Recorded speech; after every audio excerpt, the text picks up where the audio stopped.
mass and weight. And first point is mass. Mass is the amount of matter present in the object. आता मास जे आहे त्याला आपण जर डिफाईन करायचं असेल तर कोणताही ऑब्जेक्ट म्हणजे जो मॅटरचा अमाऊंट असतं, अर्थातच मॅटरला आपण मराठीमध्ये द्रव्य म्हणतो. ओके. आणि जेवढं काही मॅटर प्रेझेंट आहे कोणत्याही ऑब्जेक्टमध्ये त्यावरून त्या ऑब्जेक्टचं काय डिसाईड होतं? मास. The SI unit of mass is kilogram. आणि ॲज वी नो की जे SI सिस्टीम इंटरनॅशनल आहे त्यामध्ये मासचं जे युनिट आहे ते किलोग्रॅम आहे. Mass is a scalar quantity. आता मास जी आहे ही फक्त मॅग्निट्यूडवर डिपेंड आहे. ती डायरेक्शननुसार चेंज होत नाही. हां, लक्षात घ्या. डायरेक्शनवर डिपेंड नाही याचा अर्थ डायरेक्शन जरी बदलली तरी मास बदलत नाही. And that's why it is a scalar quantity. Its value is same everywhere. आणि युनिवर्समध्ये मास हे कॉन्स्टंट असतं. याचा अर्थ एव्हरीवेअर मासची व्हॅल्यू ही कशी असते? सेम असते. Its value does not change even when we go to another planet. आणि इवन आपण प्लॅनेट जरी चेंज केला तरी आपल्या मासमध्ये कुठलाही चेंज येत नाही. According to Newton's first law, it is the measure of the inertia of an object. आणि न्यूटनच्या फर्स्ट लॉ जर पाहिला आपण, ॲज वी नो की तो इनर्शियाच्या बेसिसवर आधारित आहे. आणि न्यूटनच्या फर्स्ट लॉनुसार जे मास आहे तर ॲक्च्युअल हे काय मेजर करतं या ठिकाणी? कोणत्याही ऑब्जेक्टचं इनर्शिया, त्यामध्ये किती प्रमाणात जडत्व आहे. ओके. सो इनर्शिया मेजर करणारी जी फिजिकल प्रॉपर्टी आहे ती आहे mass. And this is according to Newton's first law. Higher the mass, higher is the inertia. आणि मास आणि इनर्शिया यांची रिलेशनशिप ही लिनियर टाईपची आहे. लिनियर टाईपची अर्थातच जितक्या प्रमाणात मास हायर असेल तितकंच इनर्शियाची व्हॅल्यूसुद्धा काय असणार या ठिकाणी? हायर असणार. Then another concept is weight. The weight of an object is defined as the force with which the earth attracts the object.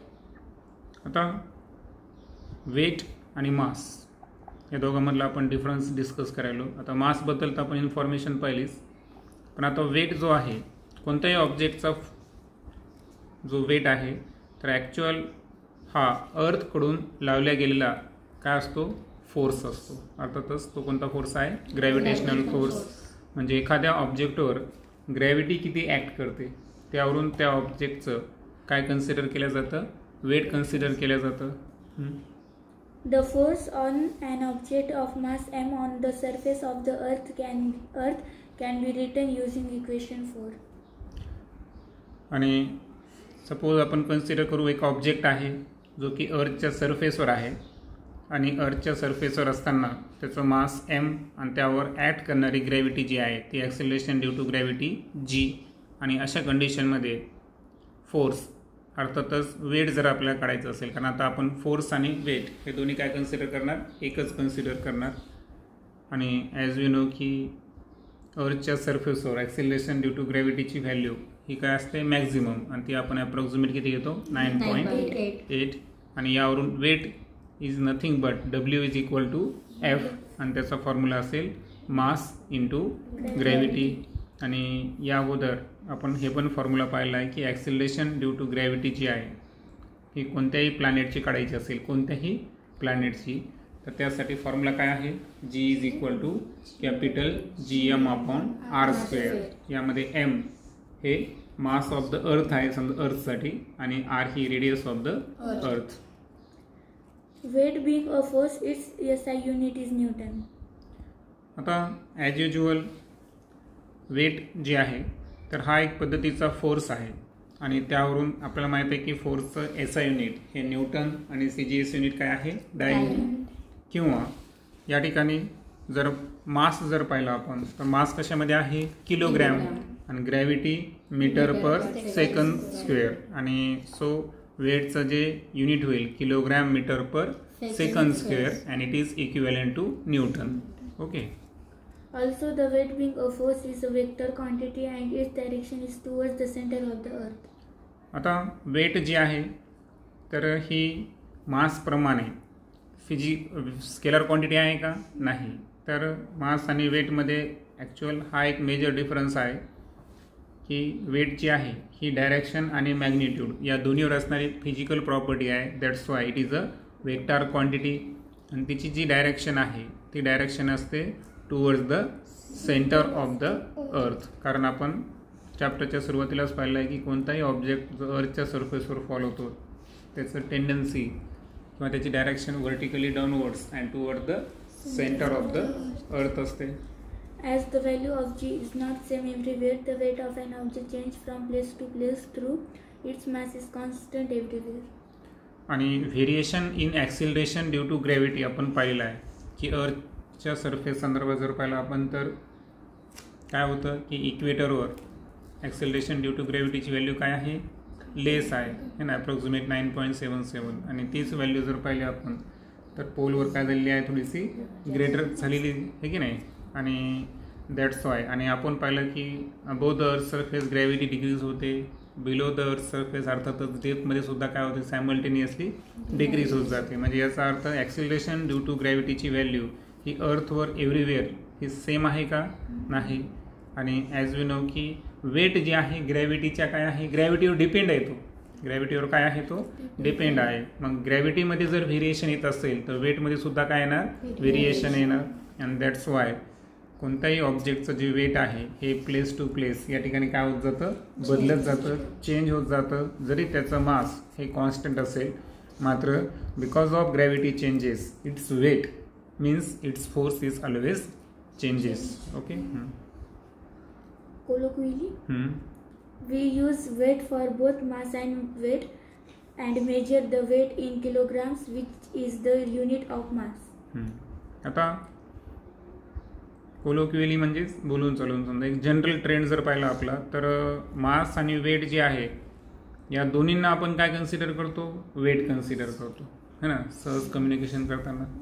कारण आपण जरी एखाद्याचं मास विचारत असेल तरी काय म्हणतो, तुझं वेट किती आहे, बरोबर आहे का. मग आणि समोरच्यांना आणि जेव्हा आपण मेजर करतो एखाद्या इन्स्ट्रुमेंटच्या साहाय्यानं तर तेव्हा ते किती असतं, किलोग्रॅम. ते तर आपल्या आवर्जून लक्षात ठेवायचं. ज्या अर्थी ते आपण किलोग्रॅम मोजलो तर ते वेट आहे का, नाही, it is the mass. But in scientific language, when we say that Rajiv's weight is 75 kilogram, we are talking about Rajiv's mass. आणि जेव्हा आपण सायंटिफिक लँग्वेजमध्ये सांगू की राजीवचं वेट 75 किलोग्रॅम आहे तर याचा अर्थ आपण त्याचं वेट किंवा त्यावर अर्थकडून लावल्या गेलेला ग्रॅव्हिटेशनल फोर्स सांगतोय का, नाही. तर आपण त्याचं काय सांगतोय, मास सांगतोय. What we mean it is that Rajiv's weight is equal to the gravitational force on 75 kilogram mass. आणि ॲक्च्युअल जर आपल्याला वेट सांगायचं असेल तर निश्चितच जे 75 किलोग्रॅम मास असणारा राजीव आहे तर त्यावर किती ग्रॅव्हिटेशनल फोर्स ॲक्ट करत आहे हे जर आपण सांगितलं तरच आपण वेट सांगितलं. ओके. जर आपण नुसतं किलोग्रॅममध्ये सांगायलो तर आपण फक्त काय सांगायलो, मास सांगायलो. As Rajiv's mass is 75 kilogram, his weight on earth is F is equal to mg is equal to 75 into 9.8 is equal to 735 Newton. आणि तर कॅल्क्युलेशन करून सांगितलं आहे की मासला जेव्हा आपण ग्रॅव्हिटीने मल्टिप्लाय करू तर ते येणारं आन्सर हे न्यूटनमध्ये असेल, तोच असेल त्याचा वेट किंवा त्यावर ॲक्ट होणारा ग्रॅव्हिटेशनल फोर्स.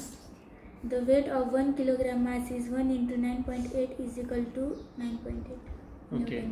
आणि सो ओव्हरऑल पर किलोग्रॅम म्हणजे 1 किलोग्रॅम मास जर असेल तर प्रत्येक वेळेस वेट जे आहे ते आपण किती टाइम्स घेणार, ग्रॅव्हिटी टाइम्स. आणि सो ते किती असणार, 9.8 Newton. Our weighing machines tell us the mass. आणि ज्या वेइंग मशीन म्हणजे वजन मोजणारे जेवढे काही उपकरणं आहेत तर त्यावर आपण वेट मोजत नाही तर ॲक्च्युअल काय मोजतो, मास. The two scales balance in shops compared to height weights, that is two masses. आणि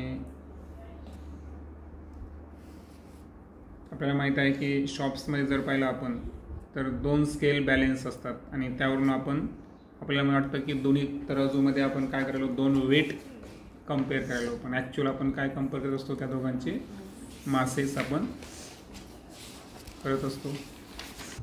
इंटेस्ट क्वेश्चन घेऊ आपण first. Will your weight remain constant as you go above the surface of the earth? आता अर्थच्या सरफेसच्या आपण above गेल्यावर आपलं weight या ठिकाणी constant राहील का? तर आन्सर आहे नाही. कारण ॲक्च्युअल जर पाहिलं आपण तर अर्थच्या सरफेसच्या आपण अबोव जातो आहे, याचा अर्थ आपण अर्थच्या सरफेसपासून एक विशिष्ट हाईटवर जातो आहे. म्हणजे इथं काय होईल, जसं आपण हाईटवर जाऊ तशी स्मॉल आर जे आपण इक्वेशन पाहिलं होतं, स्मॉल आर है ना, कॅपिटल आर प्लस एच, याची व्हॅल्यू काय होत चालली या ठिकाणी, इन्क्रीज होत चालली. आणि ग्रॅव्हिटेशनल फोर्स जो आहे अर्थातच वेट हे आर स्क्वेअरच्या काय आहे, inversely proportional. Because of height increases, अर्थातच आर सुद्धा काय व्हायला, इन्क्रीज व्हायला. आणि आर जर इन्क्रीज होत असेल तर डेफिनेटली फोर्स या ठिकाणी काय होणार, decrease. And that's why weight जे आहे ते कॉन्स्टंट राहणार नाही. त्यानंतर second question. Suppose you are standing on a tall ladder. If your distance from the center of the earth is 2r, what will be your weight? आता एक tall ladder आहे आणि त्याच्यावर तुम्ही उभे आहात आणि अर्थच्या सेंटरपासून तुमचं डिस्टन्स किती आहे, 2r. ओके, तर what will be your weight, तर तुमच्या वेटवर त्याचा काय इम्पॅक्ट असेल. आता एक लक्षात ठेवायचं, आपला ग्रॅव्हिटेशनल फोर्सचा फॉर्म्युला काय, F = G m1m2/r². आणि तर आरच्या ऐवजी काय घ्यायचं आपल्याला, 2r. आता लक्षात घ्या, r² आहे, त्याच्याऐवजी आपण 2r² गेलो, 2r कंसाचा वर्ग घेतला तर किती व्हायला, 4r². आता 4 जर आपण बाहेर काढला तर उरलेला जो फॉर्म्युला काय आपलं, वेट आहे. मग 4 कुठं आलं, डिनोमिनेटरमध्ये, म्हणजे किती फॅक्टरनं कमी व्हायला, 4 फॅक्टरनं. आणि सो लक्षात ठेवायचं की जी हाईट आहे किंवा जी रेडियस आहे है ना, डिस्टन्स जर 2 टाइम इन्क्रीज होत असेल, बरोबर आहे, कारण ते त्याच्या स्क्वेअरच्या इन्व्हर्सली प्रोपोर्शन असल्यामुळे त्या ठिकाणी वेट जे आहे ते 4 फॅक्टरनं काय होणार, या ठिकाणी रिड्यूस होणार. सो वेट जे आहे ते ऑलमोस्ट किती असेल, 25% ऑफ द ओरिजिनल है ना. पर्सेंटेजमध्ये सांगायचं असेल तर 25% वेट हे शिल्लक राहील. नेक्स्ट व्हिडिओमध्ये आपण ग्रॅव्हिटेशनल वेव्स संदर्भात डिस्कस करू.